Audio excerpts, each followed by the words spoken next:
Other people might see you as someone very delicate, very attractive, someone who is conventionally attractive, and even just feminine, very girly.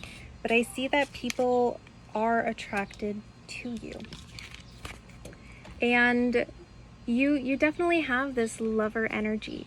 So you might like wearing dresses, and you're very feminine. You like being girly, but there's this kind of hidden wisdom in you at your core. And I think people recognize that, or if they don't, it's there. That's who you are.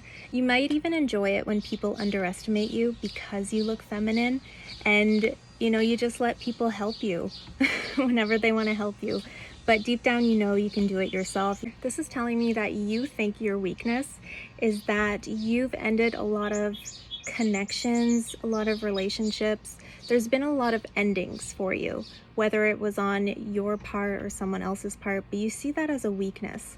And that is something that you worry about. But you also think that your strength is your knowledge. So again, going back to that inner wisdom, you think your strength is your knowledge, is your wisdom. And the Hierophant is the masculine counterpart of the High Priestess. And we're going to get into this later. But I think it's very interesting that you perceive yourself as the Hierophant and other people perceive you as the High Priestess.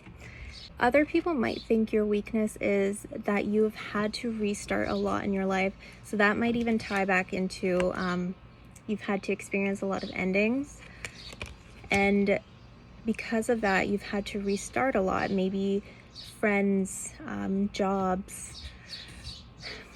There's just been a lot of change and you were constantly changing and on the move. But I want to remind you that this could also indicate a strength that you have. And depending on how you use it, this could indicate adaptability. And that's what came through. And other people see you as the High Priestess. They think this is one of your strengths. So they do recognize that you have a lot of wisdom, a lot of knowledge. You might even have been in university or in school for a very long time, but it's very clear that you're very intelligent and you have this wisdom. You have this connection to the spiritual world, to your intuition, and people see that as your strength. And your vulnerability is your heart. So because of all these endings, this could have involved some trauma, some grief, some sadness on your part, and that is what makes you vulnerable. But I see it's also your strength, your compassion, your kind heart. You care very deeply. So again, it makes you vulnerable, but it's also what makes you strong. It's what is your power. And I also see that no matter what's happened, you've been patient and you've persevered.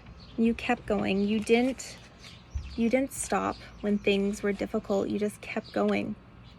And that is your strength as well.